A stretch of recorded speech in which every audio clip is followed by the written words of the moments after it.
Hello everyone, welcome back to our channel. In today's video, I'll show you how to export data from Excel to Wrike in 2025. If you're managing multiple projects and want to streamline your workflow, this guide will make it simple. Let's get started. First, log in to your Wrike account. If you're not logged in yet, go to the login page and enter your credentials. For a quicker login, you can use the Google option if your account is linked. It's fast and secure. Once logged in, navigate to the project where you want to export your Excel data. Open the project, and you'll see a table view of your tasks. Make sure you're in the correct table view before proceeding. Next, look for the three dots icon at the top of your table. This represents more options. Click on it to open a drop-down menu with several actions.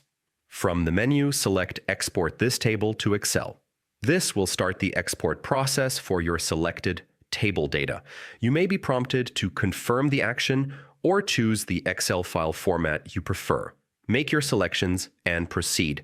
Once completed, your data will be exported from Wrike to Excel, keeping your project information organized and up to date. This method is perfect for maintaining consistency across reporting while giving you flexibility to work with your data in Excel. And that's it. You've successfully exported data from Excel to Wrike. Thanks for watching. If this guide helped you, don't forget to like the video, subscribe for more project management tips, and I'll see you in the next one.